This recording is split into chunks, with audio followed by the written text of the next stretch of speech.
बौद्ध कथा हनुमत की चुटकी। प्रभु श्री राम लंका पर विजय प्राप्त कर अयोध्या लौटे तो केवल लखन एवं सीता जी ही नहीं, असंख्य वानर भी उनके राज्याभिषेक की अनुपम बेला के साक्षी बनने के लिए अयोध्या आए। राज्याभिषेक के पश्चात श्री राम स्वयं अपने हाथों से सभी वानरों को पुरस्कृत करने लगे। किसी को मुद्रा, किसी को कंठहार तो किसी को कोई आभूषण देकर जब हनुमंत की बारी आई तो श्री राम के अधरों पर मुस्कुराहट तैर गई। बोले, कहो हनुमंत, हम तुम्हें क्या पुरस्कार दें? हनुमंत अधीर स्वर में बोले, प्रभु मुझे पुरस्कार नहीं, पद चाहिए। सारे सभासद हैरान रह गए।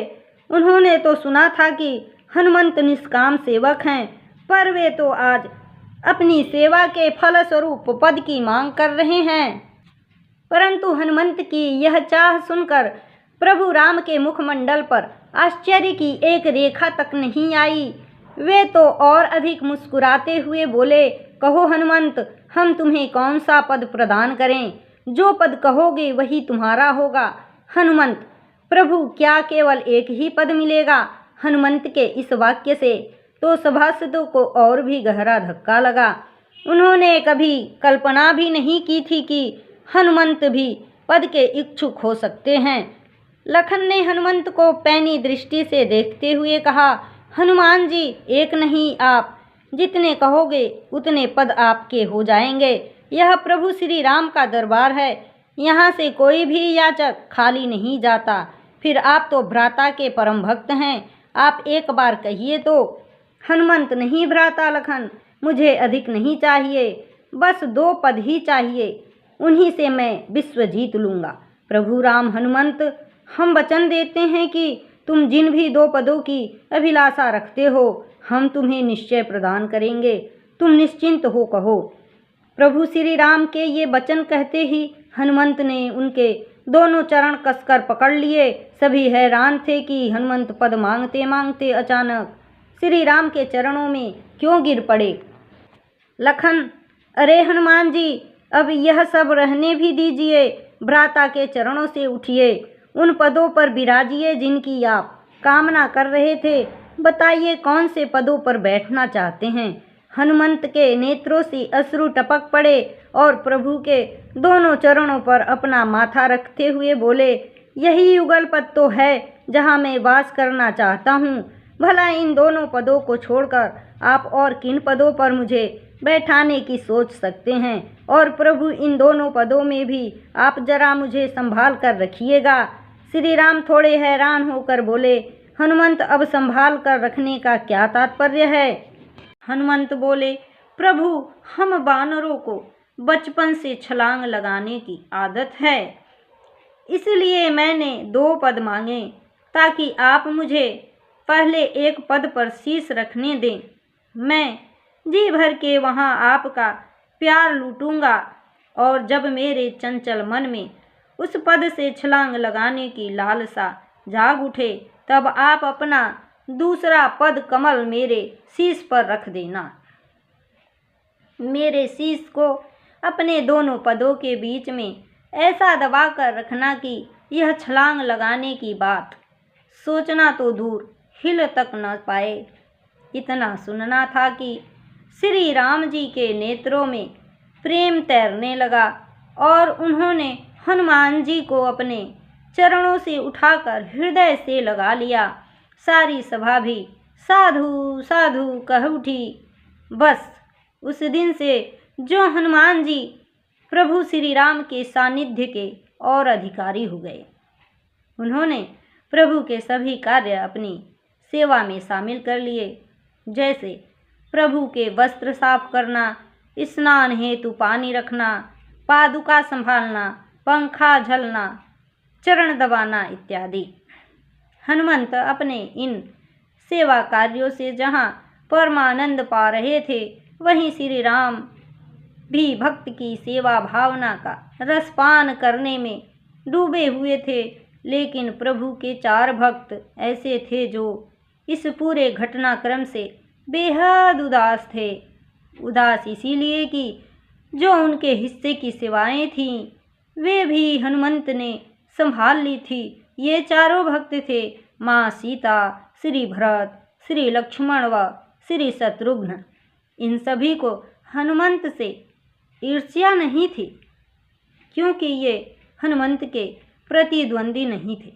ये तो दुखी थे क्योंकि ये भी प्रभु सेवा के पिपासु थे।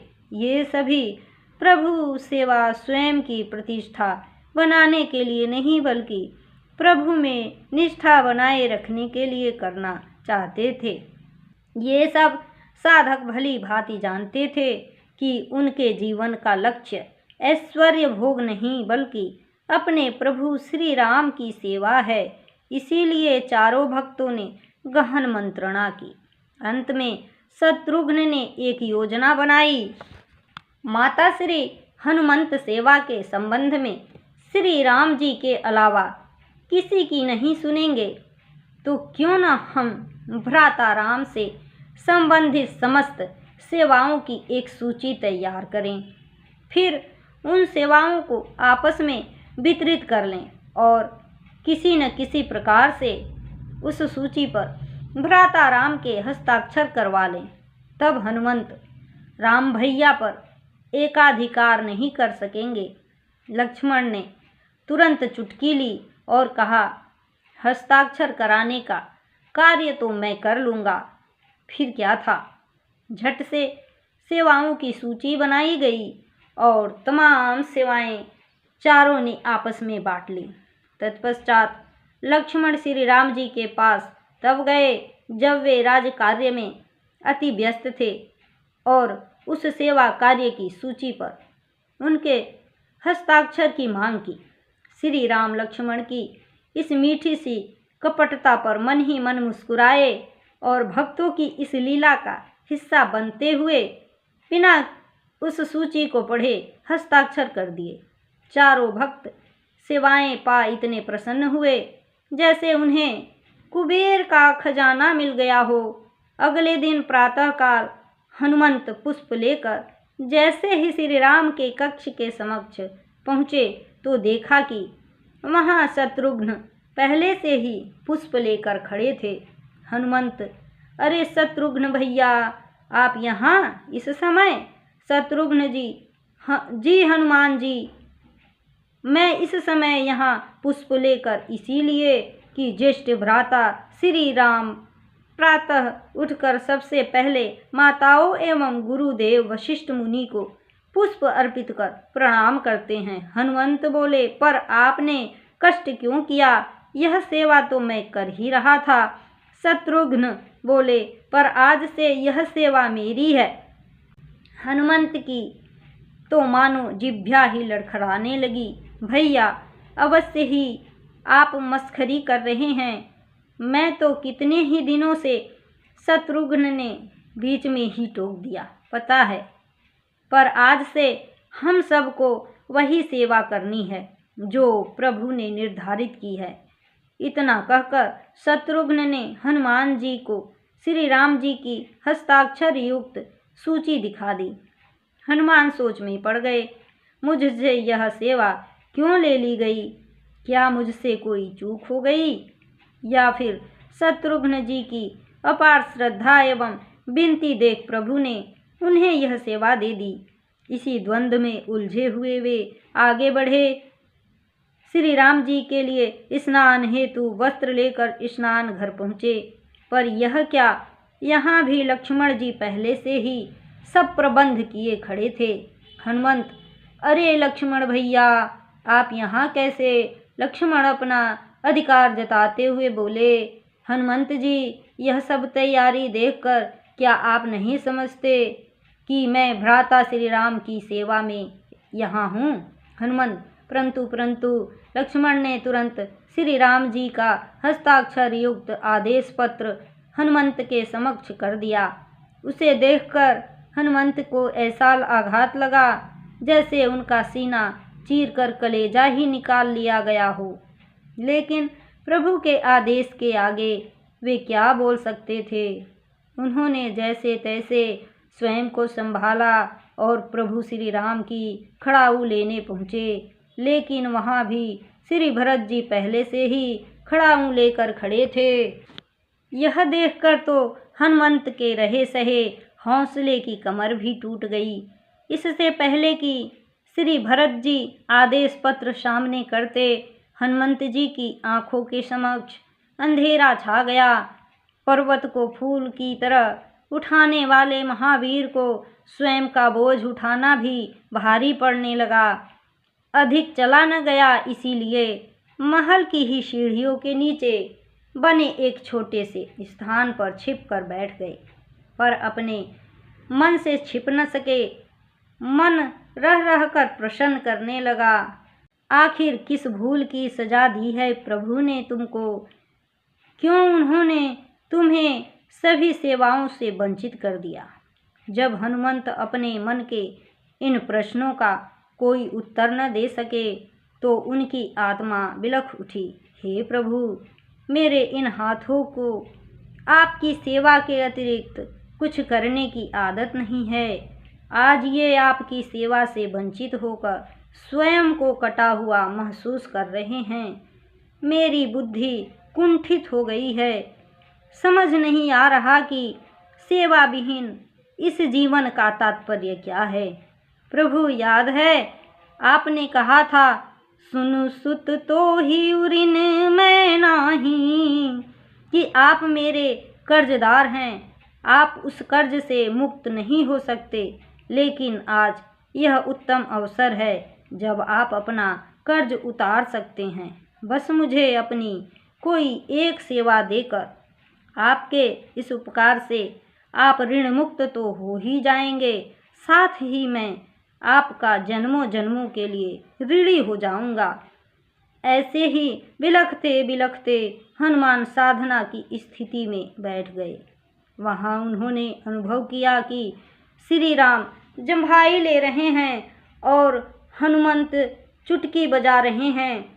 ऐसा एक बार नहीं, बार बार दिखाई दिया। इस अनुभव को देखकर हनुमंत के चेहरे पर मुस्कान आ गई। धन्यवाद प्रभु, आपने मुझे सेवा दे दी। इसका मतलब आप मुझसे नाराज नहीं हैं। अब तो आप जब भी जम्भाई लेंगे मैं चुटकी बजाऊंगा। सेवा के साथ साथ आपके दर्शनों का भी सौभाग्य प्राप्त होगा। हनुमंत शीघ्र उठे और जा पहुँचे श्री राम जी के पास और परछाई की तरह उनके साथ साथ चलने लगे, क्योंकि क्या पता कि कब जम्भाई आ जाए। सुबह, दोपहर, शाम या रात को कभी भी कहीं भी जम्भाई आ सकती है। हनुमंत अपलक श्री राम जी के मुखमंडल पर नजरें टिका कर बैठ गए। श्री राम राज दरबार में गए तो हनुमान वहाँ भी उनके पीछे पीछे पूरा दिन श्री राम के सामने बैठे रहे कि श्री राम कब जम्भाई ले और कब वे चुटकी बजाएं। सभा समाप्त हुई। प्रभु भोजन करने के लिए बैठे। हनुमान जी वहाँ भी अपनी सेवा में तत्पर। अब रात्रि हो चली। प्रभु का शयन कक्ष में जाने का समय आ गया। प्रभु शयन कक्ष में प्रवेश करने लगे तो हनुमान भी पीछे ही आ रहे थे, किंतु माँ सीता ने उन्हें दरवाजे पर ही रोक दिया। हनुमंत दुविधा में फंस गए। सोचने लगे, यह समय तो सबसे अधिक जम्भाई लेने का है और प्रभु मुझसे ओझल हैं। यदि प्रभु जम्भाई लेंगे तो मुझे कैसे पता चलेगा? पता नहीं चलेगा तो मैं चुटकी कैसे बजाऊंगा? चुटकी नहीं बजा पाऊंगा तो महा अनर्थ हो जाएगा। मेरी सेवा में चूक रह जाएगी। क्या करूं, क्या करूं? अचानक हनुमंत को एक तरकीब सूझी। क्यों न मैं निरंतर चुटकी बजाना आरंभ कर दूं? ऐसे में प्रभु जब भी जम्भाई लेंगे तो मेरी चुटकी तो बज ही रही होगी। इस तरह मैं अपनी सेवा से वंचित नहीं होऊंगा। यही सोचकर हनुमान ने उसी अज्ञात स्थान पर सीढ़ियों के नीचे अपना आसन लगाया और फिर लगे राम नाम जपते हुए दोनों हाथों से चुटकियां बजाने। उसके बाद जो घटा वह भक्ति का अभूतपूर्व इतिहास बन गया, गाथा बन गई। यहाँ हनुमंत ने चुटकी बजानी आरंभ की, वहाँ श्री राम जी का जम्भाई लेने हेतु मुख खुल गया, पर हनुमान जी की चुटकियां तो निरंतर बज रही थी। चूंकि चुटकी बजाना बंद न हुआ, इसीलिए श्री राम जी का मुख भी बंद न हुआ। जब सीता जी ने यह देखा तो वे घबरा गईं। तुरंत माँ कौशल्या, लक्ष्मण, भरत व शत्रुघ्न जी को बुलाया। सबसे श्री राम को राहत देने के अनेक प्रयास किए, लेकिन सब व्यर्थ। बीतते समय के साथ श्री राम के मुख में दर्द होने लगा। अंततः गुरुदेव मुनि वशिष्ठ जी से प्रार्थना की गई। वे भी तुरंत पहुँचे और जब देखा कि इस स्थिति में श्री राम जी स्वयं पर बस नहीं रख पा रहे हैं, तो सोच में पड़ गए। आखिर किसका बल है जिसे राम भी जीत नहीं पा रहे? किसके सुख को वे स्वयं के दर्द से अति महत्व दे रहे हैं? अपने किस भक्त के लिए यह लीला कर रहे हैं? किस भक्त ने इनको बांध लिया है और क्यों? यही सोचकर उन्होंने कक्ष में नज़र दौड़ाई। वहाँ सब थे, लेकिन एक नहीं, और उसी एक ने वहाँ न होते हुए भी राम पर एकाधिकार किया हुआ था, प्रभु को अपने बस में किया हुआ था। गुरुदेव वशिष्ठ की आज्ञा पर हनुमान को बुलाया गया। वे अपनी धुन में मस्त चुटकी बजाते हुए कक्ष में पहुँचे। जैसे ही श्री राम के समक्ष आए, प्रभु ने दौड़कर उनके चुटकी बजाते हाथ पकड़े। जैसे ही चुटकी बंद हुई, श्री राम का मुख भी बंद हो गया। सारे रहस्यों की गुत्थी सुलझ गई। जब हनुमंत को इस घटना का पता चला तो वे श्री राम के चरणों में गिर पड़े। क्षमा प्रभु, क्षमा, मुझसे अपराध हो गया। मैं ठहरा वानर और अपनी वानर बुद्धि लगाकर सब चौपट कर बैठा। मुझे लगा था कि चुटकी बजाकर मैं आपकी सेवा कर रहा हूँ, पर मैं तो आपकी पीड़ा का कारण बन गया। हनुमान फूट फूट कर रोने लगे। श्री राम, हनुमंत, पीड़ा मुझे तब नहीं अब हो रही है। मैं तुम्हें कष्ट में नहीं देख सकता। हनुमंत, पर प्रभु, वो सेवक ही क्या जिसके पास सेवा न रहे? आप ही बताइए, अब मेरे जीवन का क्या औचित्य है? सीता जी, हनुमंत, तुम्हारी मीठी चुटकी हम सबको सेवा की मीठी चाशनी से तर कर गई, समझा गई कि स्वामी किसी बड़ी विशेष सेवा से प्रसन्न नहीं होते, बल्कि छोटी सी सेवा में भी अगर सच्चे भाव हों तो प्रभु बस में हो जाया करते हैं। इसीलिए प्रभु की सेवाओं के तुम ही सच्चे अधिकारी हो। लक्ष्मण, हनुमंत जी, आपकी चुटकी में भी वही गूंज है जो हम सबकी समस्त सेवाओं तक में नहीं। भरत, इसीलिए आज से हम सेवाओं की खींचातानी न करके उन भावों को सहेजने का प्रयास करेंगे जो प्रत्येक सेवा को महान व प्रभु का प्यार पाने का माध्यम बना देते हैं। भगवान तो भक्तों की छोटी सेवा से ही प्रसन्न हो जाते हैं। मित्रों, कहानी कैसी लगी? यदि अच्छी लगे तो आगे भी शेयर कीजिएगा। धन्यवाद। जय हिंद, जय भारत।